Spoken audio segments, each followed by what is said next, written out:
अस्सलाम वालेकुम। ये ट्रेनिंग सीरीज़ के अगले लेक्चर में आपको खुशामदीद कहता हूँ। जनरेटिव एआई के आज के लेक्चर में हम पिछले 2-3 लेक्चर में जो हमने चीज़ें समझी हैं, जो जनरेटिव एआई के कॉन्सेप्ट जो समझे हैं, आज हम उनको प्रैक्टिस करेंगे एज़र एआई फाउंड्री के अंदर। एज़र एआई फाउंड्री का मैंने थोड़ा-सा तारफ़ आपको दिया था एक पहले वीडियो में इंट्रोडक्टरी, जिसमें मैंने दिखाया था कि एज़र एआई फाउंड्री में किस तरह से मुख्तलिफ़ जो सर्विसेज़ हैं वो अवेलेबल हैं। आज हम इसमें एक थोड़ा-सा काम करके देखेंगे कि किस तरह से हम एज़र एआई फाउंड्री के अंदर किसी भी मॉडल को डिप्लॉय करके किस तरह से उससे काम ले सकते हैं। आप देखेंगे कि किस तरह से एज़र एआई फाउंड्री के अंदर बेशुमार मॉडल्स अवेलेबल हैं, जो कि जीपीटी के मॉडल हैं, उसमें मेटा के, फेसबुक के मॉडल भी हैं, उसमें माइक्रोसॉफ्ट के मॉडल भी हैं, उसमें डीपसीक के मॉडल भी हैं, उसमें हगिंग फेस के मॉडल भी हैं, यानी मुख्तलिफ कंपनियों के मॉडल जो हैं वो इसमें दस्तयाब हैं।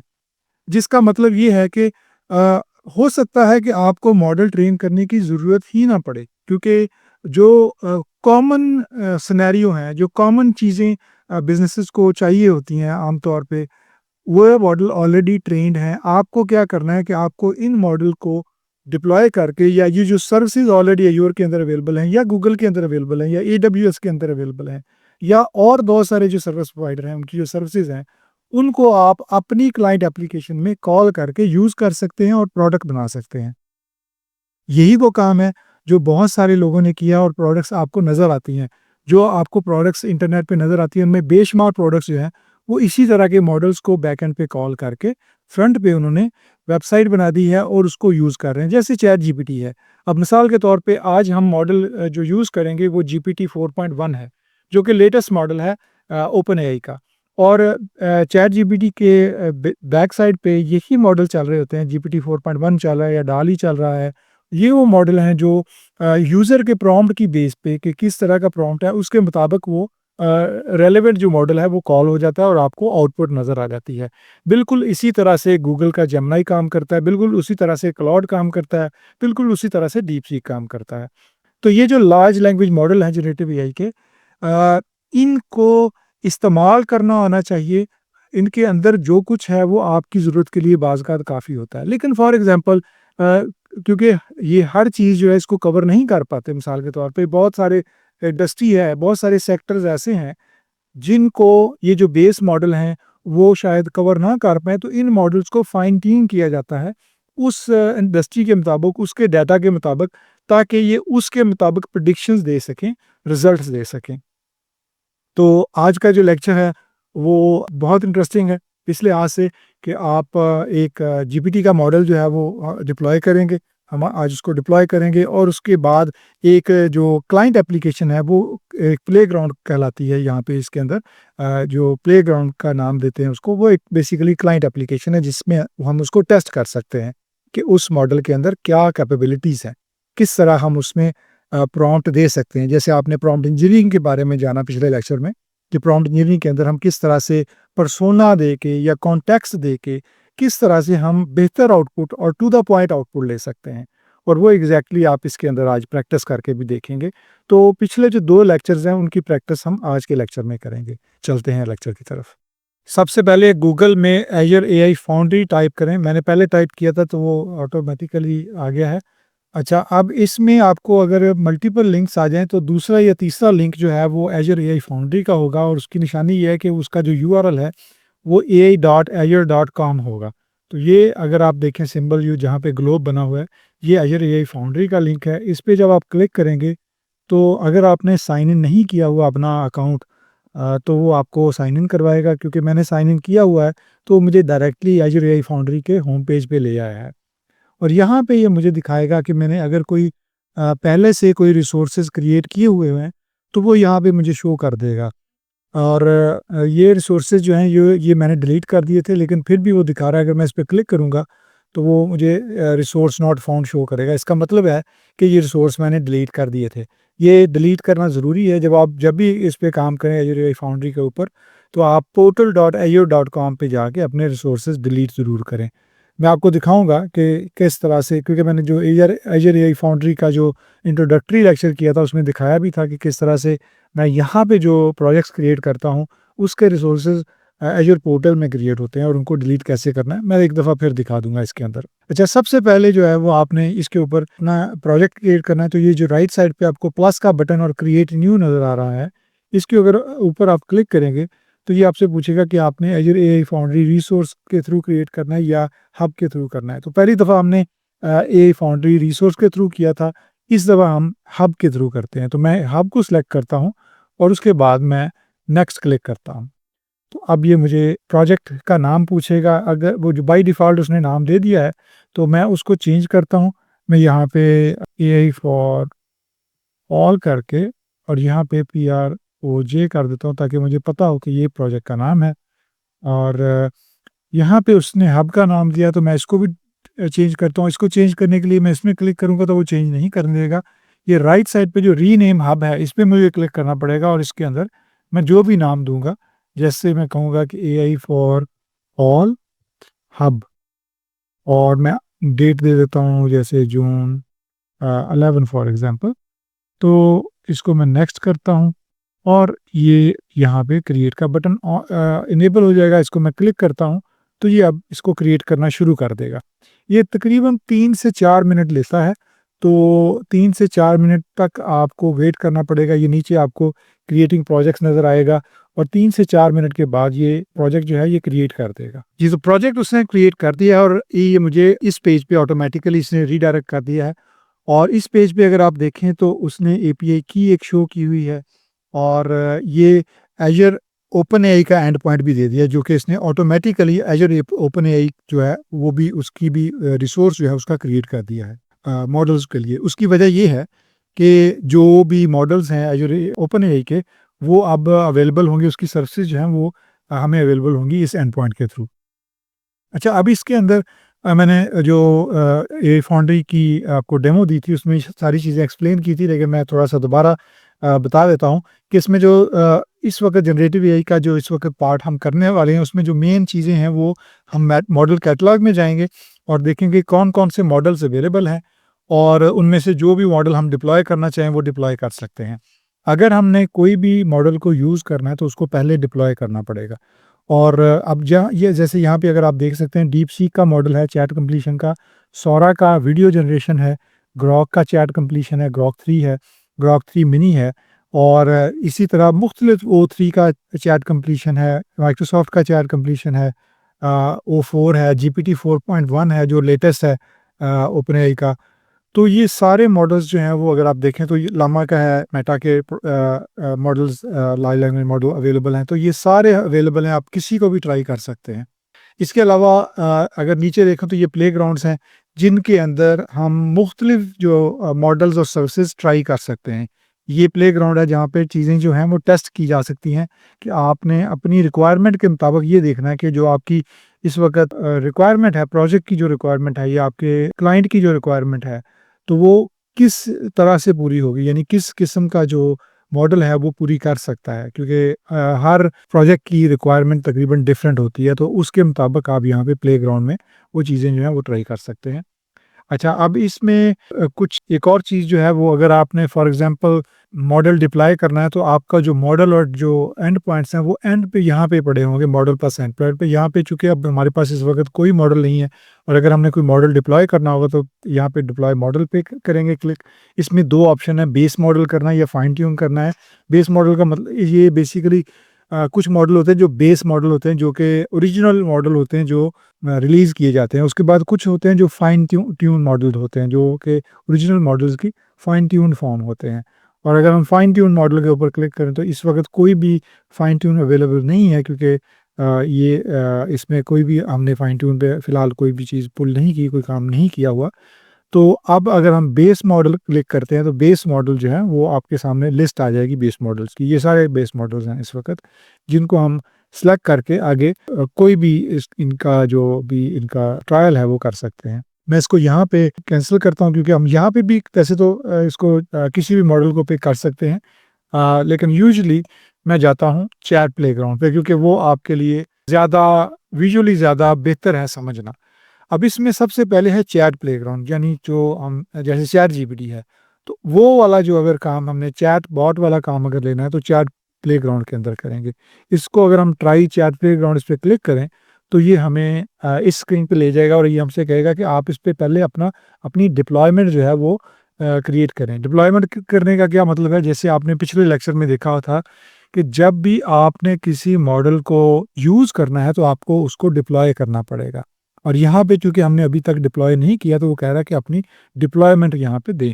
डिप्लॉयमेंट देने का मतलब ये कि जो भी रिसोर्सेज उस मॉडल को चाहिए हों, जैसे कि आपने पिछले लेक्चर में देखा था कि हमने डिप्लॉयमेंट के अंदर दिखाए थे कि कौन कौन से रिसोर्सेज आमतौर पे मॉडल के अलावा डिप्लॉयमेंट के अंदर होते हैं। तो हम अगर क्रिएट डिप्लॉयमेंट करें तो ये हमसे पूछेगा कि आपने कौन सा मॉडल जो है वो डिप्लॉय करना है। तो अब इसमें चूंकि ये चैट का है तो चैट में जो लेटेस्ट है वो GPT 4.1 है, मैं इसको सिलेक्ट कर लेता हूँ और इसमें ये राइट साइड पे मुझे डिस्क्रिप्शन दे देगा कि आप इसमें क्या क्या कर सकते हैं, यानी इसमें जो भी चीज़ें आप कर सकते हैं उसकी डिस्क्रिप्शन है। ये लिस्ट है कि आप इसमें टेक्स्ट और इमेज की प्रोसेसिंग कर सकते हैं, जेसन मोड ऑन कर सकते हैं, पैरेलल फंक्शन कॉलिंग कर सकते हैं, काफ़ी सारी चीज़ें जो इसमें करवा सकते हैं।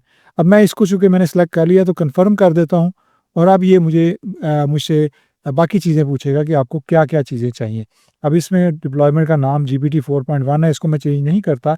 डिप्लॉयमेंट टाइप जो है वो ग्लोबल स्टैंडर्ड पिक कर रहा है ऑटोमेटिकली। ग्लोबल स्टैंडर्ड का मतलब ये है कि ये जो मॉडल होगा ये जहाँ पे भी जिस डाटा सेंटर के अंदर भी ये डिप्लॉयड होगा ये वहाँ से ही ऑपरेट करेगा, यानी वहाँ वहाँ से ही ये रिस्पॉन्ड करेगा। अगर मैं स्टैंडर्ड पिक कर लेता हूँ, जो कि मेरा ख्याल है इन्होंने स्टैंडर्ड ख़त्म कर दी, पहले एक स्टैंडर्ड होती थी डाटा जोन स्टैंडर्ड, ये डाटा जोन स्टैंडर्ड। तो जो डाटा जोन मैं पिक करूँगा उसके मुताबिक ये जो है मॉडल डिप्लॉय होगा। अच्छा, अब यहाँ पे मॉडल का वर्जन भी इसने दे दिया डिफ़ॉल्ट, कनेक्टेड एआई रिसोर्सेज जो हैं वो भी दे दिए हैं और कंटेंट फ़िल्टर क्या होगा। अच्छा, जो टोकन पर मिनट रेट लिमिट है वो बहुत ज़्यादा है, 50K है। मैं इसको थोड़ा-सा कम करता हूँ कि 1 मिनट के अंदर वो मुझे कह रहा है कि कितने टोकन तुम यूज़ करोगे, क्योंकि जितने ज़्यादा मैं टोकन यूज़ करूँगा मुझे मेरा चार्ज उसी हिसाब से होगा। तो मैं इसको 5K पे ले जाता हूँ, 10K पे ले जाता हूँ। तो 10K कर लेता हूँ और इसके ये देखें your deployment is in east US2। तो वो कहता है मैं डिप्लॉयमेंट जो है ना उसने ऑटोमेटिकली रीजन खुद सेलेक्ट कर लिया है। इसके अंदर करूँगा कंटेंट फ़िल्टर लगा रहा है डिफ़ॉल्ट V2। कंटेंट फ़िल्टर होता है कि जब आप चैट को कोई भी इनपुट देते हैं या आउटपुट उससे आती है तो वो उसके ऊपर फ़िल्टर लगाता है ताकि कोई भी नामुनासिब बात जो है वो इनपुट ना हो और नामुनासिब बात जो है वो आउटपुट ना हो। तो ये फ़िल्टर उसके ऊपर लगाया जाता है कि कोई भी जो है मयार से नीचे वाली जो कोई भी बातचीत जो है वो इनपुट पे के तौर पे ना जाए और आउटपुट पे ना आए।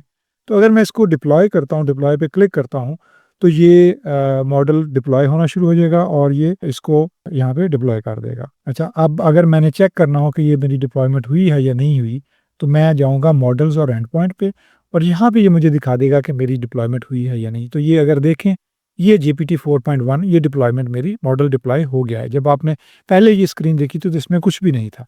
अब मैं अगर इसके ऊपर क्लिक करता हूँ तो ये इस मॉडल का जो डिस्क्रिप्शन है, इसका डैशबोर्ड है वो ओपन कर देगा और इसके अंदर अगर आप देखें तो ये इसका एंड पॉइंट URL है। अगर आपको याद हो तो मैंने पिछले लेक्चर में बताया था कि जब भी मॉडल डिप्लॉय होता है तो उसका एक एंड पॉइंट क्रिएट हो जाता है और ये इसका एंड पॉइंट है। और इसके अंदर अगर मैंने इसके ऊपर कर्सर रखा तो आप देखें तो जैसे मैंने उस लेक्चर में ब्रेक डाउन किया था कि शुरू का जो हिस्सा है वो उसका बेस है, जो कि उसकी उसकी हब की लोकेशन बता रहा है कि ये कहाँ पे डिप्लॉयड है। और उसके बाद GPT 4.1 उसका मॉडल का नाम है और उसके बाद चैट कंप्लीशन उस टास्क का नाम है जो इसके अंदर होते हैं, बेसिकली चैट होती है। इसके अलावा इसकी की है यहाँ पे जो कि यूज़ होती है जब आपने इस मॉडल को यूज़ करना होगा किसी क्लाइंट एप्लीकेशन के अंदर, तो आपको ये एंड पॉइंट और ये की चाहिए होगी इसको कॉल करने के लिए। लेकिन चूँकि अब हम यहाँ पे इसको इसी के अंदर ट्राई करेंगे तो हम ओपन इन प्लेग्राउंड पे क्लिक करते हैं, तो ये एक क्लाइंट एप्लीकेशन यहाँ पे क्रिएट कर देगा। ये बिल्कुल इस तरह से काम करेगा जैसे एक क्लाइंट एप्लीकेशन काम करती है, जैसे चैट जीपीटी काम करता है। चैट जीपीटी के पीछे ये वाला मॉडल अगर चल रहा होगा, तो इस तरह का एनवायरनमेंट जो है वो क्लाइंट एप्लीकेशन का या उस चैट जीपीटी वेब एप्लीकेशन का होगा, लेकिन बैकएंड पे जो मॉडल है वो वही होगा जो हमने डिप्लॉय किया है। अच्छा, अब इसके अंदर कुछ चीज़ें जो समझने वाली हैं, एक तो ये कि ये यहाँ पे हमें ये सिस्टम प्रॉम्प्ट है। ये वाला सिस्टम प्रॉम्प्ट जो है जो हमें हेल्प करता है, अगर आपको पिछले लेक्चर में याद हो तो मैंने प्रॉम्प्ट इंजीनियरिंग में बताया था कि किस तरह से अगर सिस्टम प्रॉम्प्ट बेहतर हो तो आपको आउटपुट उसी तरह से बेहतर आती है। तो यहाँ पे अगर मैं इसको टाइप करता हूँ कि tell me your story about your visit to Paris for example. तो वो देखिए वो क्या जवाब देता है। ठीक है, तो कहता of course I arrived in Paris, और मैं अब वापस जाता हूँ, और I arrived in Paris early on cool spring morning, the city shimmering with possibility, my first stop was cozy cafe near the, बड़ा मतलब डिसेंट सा उसने एक अपनी जो ना सफ़र की दास्तान सुनानी शुरू कर दी है। अगर मैं इसके अंदर प्रॉम्प्ट चेंज यानी जो सिस्टम प्रॉम्प्ट है वो चेंज करता हूँ, मैं यहाँ पे जनरेट सिस्टम प्रॉम्प्ट पे क्लिक करता हूँ, और मैं यहाँ पे लिखता हूँ कि यू आर अ फनी, बल्कि very funny travel blogger who tells funny stories of your visit to different cities in Europe. ठीक है, अब मैं ये लिख के तो अब इसको सेंड कर देता हूँ, और अब ये देखिएगा ये यहाँ पे सिस्टम प्रॉम्प्ट का हिस्सा बन जाएगा। जो मैंने प्रॉम्प्ट लिखा है अब ये सिस्टम प्रॉम्प्ट में चला जाएगा, यानी सिस्टम प्रॉम्प्ट अब ये क्लाइंट एप्लीकेशन के अंदर होगा। जब भी कोई भी प्रॉम्प्ट हम यहाँ पे टाइप करेंगे तो सिस्टम प्रॉम्प्ट को वो पहले देखेगा कि इसका कॉन्टेक्स्ट क्या है, जो इनपुट मुझे दी गई है, मुझे किस किस्म का किरदार दिया गया, क्योंकि हम ये उसका पर्सोना दे रहे हैं ना उसको, क्योंकि पहले हमने यहाँ पे लिखा था you are an AI assistant that helps people. ठीक है ना, तो उसका पर्सोना था कि वो एआई असिस्टेंट था। अब हमने उसका पर्सोना चेंज कर दिया, अब हमने उसका पर्सोना बना दिया you are a funny vlogger. ठीक है ना, तो अब अगर आप देखें तो मैंने जनरेट सिस्टम प्रॉम्प्ट में सिर्फ एक दो लाइनें लिखी थी, लेकिन अगर आप गौर करें तो उसने बहुत सारा लंबा जो है ना सिस्टम ऑटोमेटिकली मेरी उस प्रॉम्प्ट की बेस पे उसने खुद लिख दिया कि create humorous and engaging travel vlogs based on your visit to different European cities. और वो बेसिकली अब ये वो गाइडलाइन दे रहा है अपने मॉडल को कि इस बंदे ने जो पर्सोना दिया है वो है फनी ट्रैवल व्लॉगर का। ठीक है ना, तो अब वो अपने मॉडल को बेहतर आउटपुट देने के लिए तैयार कर रहा है कि तुमने इस बेस के ऊपर, इस पर्सोना के ऊपर अब तुमने जवाब देना है। अब मैं वही जो सवाल मैंने पहले लिखा था वही दोबारा यहाँ पे कॉपी पेस्ट कर देता हूँ। ठीक है, बिल्कुल एग्जैक्टली वही, ताकि कोई फ़र्क ना लगे। तो मैं फिर वही और इस पे एंटर करता हूँ। अब देखिएगा उसका जवाब कैसा होता है। अच्छा, अब उसमें कुछ थोड़े से ऑब्सीन वर्ड शायद वो जो स्टोरी है उसमें आगे हैं, तो मैं इसको थोड़ा-सा चेंज करता हूँ। कहता है प्रॉम्प्ट जो है ना उसको थोड़ा-सा मॉडिफाई योर प्रॉम्प्ट। तो मैं कहता हूँ कि please tell me story of your visit to Paris. Let's see. ओ जनाब, अब फिर humorous and engaging travel vlog script about a visit to Paris. तो अब उसने जनाब कहा कि picture this me stepping off the train at this station determined to channel my inner position Parisian cool. I would ever even practice my in front of the mirror until I caught my reflection wearing a rain poncho looking less like a French। यानी कि अगर आप देखें तो ये जो है ना ये उसने थोड़ा सा फनी उसी स्टोरी को जो उसने पहले बड़ी डिसेंट सी स्टोरी बनाई थी तो उसको थोड़ा सा फनी करने की कोशिश कर रहा है। If you have never seen Paris traffic imagine a ballot preferred bye Henking और समथिंग लाइक दैट। इस तरह की जो ना swearing scooters and angry bouquet and वील्डिंग cyclist, तो ये है उसने जो बेसिकली एक डिफरेंट फनी साइड जो है ना वो पेरिस की दिखाने की कोशिश की है। तो ये फ़र्क पड़ता है जब आप यहाँ पे सिस्टम प्रॉम्प्ट जो है ना उसका पर्सोना चेंज कर देते हैं। अच्छा, अब मैं एक और चेंज करता हूँ, मैं यहाँ पे लिखता हूँ कि you are professional programmer programming Python programming Python का देते हैं Python programming assistant who can generate professional Python code. ठीक है जी, ये हम इसको सेंड कर देते हैं, और अब वो सिस्टम प्रॉम्प्ट में उसका जो पर्सोना है वो एक प्रोफेशनल पाइथन प्रोग्रामर का होगा। अब वो प्रॉम्प्ट को मज़ीद एनहेंस कर रहा है। अगर आप देखें तो ये जो ब्लू बार जा रही है ये उसको मज़ीद एनहेंस कर रहा है। तो हम थोड़ा सा अब देखें कोर्स ने देखा you are a professional Python, उसने और चीज़ें ऐड कर दी हैं कि capable of generating high quality Python code. हालांकि मैंने हाई क्वालिटी नहीं लिखा था, code based on detailed requirements, और ये भी उसने ऐड किया। तो ये सारी चीज़ें उसने खुद ही ऐड कर दी हैं। अच्छा, अब मैं सिर्फ एक लाइन लिखता हूँ, मैं ये कहता हूँ कि generate code for a client application to consume GPT 4.1 model, यही मॉडल जो हम यूज़ कर रहे हैं, कि इसको अगर मैं किसी क्लाइंट एप्लीकेशन में यूज़ करना चाहूँ अपनी चैट जीपीटी एप्लीकेशन बनाने के लिए, वेबसाइट बनाने के लिए, तो मुझे कोड क्या लिखना पड़ेगा, वो मुझे जनरेट कर दो। तो अब वो कोड मुझे यहाँ जनरेट करके देगा। आप देखिएगा, और उसमें वो बाकायदा एक्सप्लेनेशन भी देगा। ये उसने कहा कि आपको एक तो सेटअप योर ओपन एआई की आपको बनानी पड़ेगी, ठीक है, और ये उसने कोड दे दिया है। और ये जो भी चीज़ आपको रिक्वायर होगी वो साथ बता रहा है कि आपको ये कोड रन करने के लिए पहले आपको ओपन एपीआई की जो है वो जनरेट करनी पड़ेगी, जो कि हमारे पास नहीं है, और ये उसका वेरिएबल नेम होगा, ठीक है ना, बिफोर रनिंग दिस क्लाइंट। वो कह रहा है कि ये क्लाइंट कोड जो है जो मैंने नीचे दिया है, इसको रन करने से पहले यहाँ पे अपनी ओपन एआई की डालना, क्योंकि ओपन एआई की जो है वो ज़ाहिर है ओपन एआई की वेबसाइट से लेनी पड़ेगी, जैसे जेमिनी की जो है वो हमें गूगल एआई स्टूडियो से लेनी पड़ती है। तो वो की मैं यहाँ पे डालूँगा, तो उसके बाद फिर जो-जो चीज़ें, जो इंस्ट्रक्शंस उसने दी हैं, उसके मुताबिक अगर मैं इसको फ़िल कर दूँ, तो ये कोड जो है, आप देखें ना, ये बहुत ज़्यादा कोड नहीं है, बड़ा थोड़ा-सा कोड है। और ये हौसला अफ़ज़ा बात है कि अगर आपने जीपीटी के मॉडल यूज़ करने हैं या जेमिनी के मॉडल यूज़ करने हैं, तो आपको बहुत ज़्यादा कोडिंग की ज़रूरत नहीं है। और जो भी कोडिंग की ज़रूरत है अभी, तो वो कोडिंग आपको यही चैट जीपीटी और यही जेमिनी और यही क्लॉड ये लिख देंगे। तो ये जो प्रोग्रामिंग है वो अब इतनी बड़ा मसला नहीं रही एआई को समझने के लिए और एआई में काम करने के लिए। ये एक अच्छा इंडिकेशन है। तो ये जनाब उसने ये सारी इंस्ट्रक्शन भी साथ दे दी हैं, और ये हमारा एक बेसिकली चैट का, अगर आप देखें तो जनरेटिव एआई का ये एक सेशन था।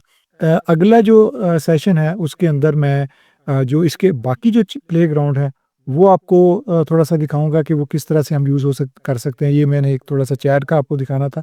तो जो इसके अलावा जो प्लेग्राउंड है, वो अगला जो लेक्चर है उसके अंदर मैं उनकी थोड़ी-सी तफ़सील दूँगा। अच्छा, अगर मैंने आज का अपना काम ख़त्म कर लिया यहाँ पे, तो मैंने इसको ब्राउज़र को तब तक क्लोज़ नहीं करना, जब तक मैं अपने जो रिसोर्सेज़ हैं वो डिलीट ना कर दूँ, वरना मुझे चार्ज होता रहेगा। तो मैं क्या करूँगा, मैं नया टैब ओपन करूँगा और उसमें portal.azure.com, अगर देखें ये portal.azure.com जो है ना, वो एज़र पोर्टल है। और ये अभी हम कहाँ थे, हम ai.azure.com, जो कि एआई फाउंड्री जिसको कहते हैं, एज़र एआई फाउंड्री, एक डिफरेंट एनवायरनमेंट, डिफरेंट जो एप्लीकेशन है उसके अंदर थे, डिफरेंट पोर्टल के अंदर थे। ये हम portal.azure.com एक डिफरेंट पोर्टल के अंदर हैं जो कि एज़र है। और जो भी हमने प्रोजेक्ट यहाँ पे क्रिएट किया है, उसके रिसोर्सेज, उसकी हब प्रोजेक्ट, सारा कुछ जो है वो इसके अंदर क्रिएट होता है, ये आपस में लिंक्ड है। तो अगर मैं लेट्स से मैं ऑल रिसोर्सेज पे जाऊँ, या मैं रिसोर्स ग्रुप पे एक्चुअली जाऊँ, तो मुझे बेसिकली रिसोर्स ग्रुप पे जाना चाहिए। तो मैं वापस जाता हूँ। ये देखें, अगर मैं लेफ़्ट, ये जो 3 बार्स हैं इस पे क्लिक करता हूँ, तो ये फ़ेवरेट्स के अंदर ऑल रिसोर्सेज़ के नीचे रिसोर्स ग्रुप्स हैं। मैं इस पे क्लिक करूँगा तो मेरे रिसोर्स ग्रुप आ जाएँगे जो इस वक़्त एक्टिवली काम कर रहे हैं, जिसके अंदर ये जो नेटवर्क वॉचर आरजी है, ये बाय डिफ़ॉल्ट है, इसको मैं डिलीट नहीं करूँगा, क्योंकि ये यहाँ पे रहता है। ये इनका एज़र का बेसिकली एक वॉचर है जो उन्होंने बाय डिफ़ॉल्ट क्रिएट किया हुआ है, ये मुझे चार्ज नहीं करता। लेकिन ये जो है, अगर आपको याद हो, तो मैंने जब रिसोर्सेज क्रिएट किए थे, तो मैंने एआई फॉर ऑल यूज़ किया था प्रोजेक्ट के नाम पे, तो उसने उसी का एक आरजी रिसोर्स ग्रुप क्रिएट कर दिया। इसको मैंने डिलीट करना है, क्योंकि इसको जब मैं क्लिक करूँगा तो इसके अंदर जितने भी रिसोर्सेज अगर आप देखें, ये उसने एज़र एआई फाउंड्री भी इसके अंदर क्रिएट किया है, और इसके अंदर उसने ये प्रोजेक्ट भी क्रिएट किया है, हब भी क्रिएट किया है, की वॉल्ट किया, स्टोरेज अकाउंट किया। ये सारे जो हैं, ये रिसोर्सेज हैं जो कि इस वक्त एज़र के अंदर मेरे क्रिएट हुए हैं, और ये अगर मैं नहीं डिलीट करूँगा, इनका चार्ज तो बहुत थोड़ा है, लेकिन फिर भी चूँकि मुझे तो ज़रूरत नहीं है, तो बेहतर है कि मैं, अगर काम मैंने ख़त्म कर दिया, तो मैं इसको डिलीट कर दूँ। उसका तरीका ये है कि जो ऊपर डिलीट का बटन है, इस पर मैं क्लिक करूँगा, ये नया पेन राइट साइड पे ओपन हो जाएगा। इसमें ये जो नाम है, ये वाला, इसको मैं यहाँ पे, ये जो डबल क्लिपबोर्ड है, इसके ऊपर मैं क्लिक करता हूँ, तो वो उसमें कॉपी कर देता है, और इसके जो नीचे वाला हिस्सा है, इनपुट बॉक्स है, इसमें इसको मैं पेस्ट करता हूँ और डिलीट पे क्लिक करता हूँ। वो कन्फर्म करना चाहता है कि डिलीट करना है, मैं कहता हूँ हाँ डिलीट करना है। तो अब उसने डिलीशन प्रोसेस शुरू कर दिया। अगर आप देखें तो ये राइट साइड पे ये डिलीटिंग रिसोर्स ग्रुप, ये वाला उसने मैसेज जो है वो शो कर दिया है, और इसको तकरीबन 2 से 3 मिनट लग जाते हैं डिलीट होते हुए। जब तक इसके ऊपर यहाँ पे ग्रीन मैसेज ना आए, आपने तब तक इस ब्राउज़र को क्लोज़ नहीं करना।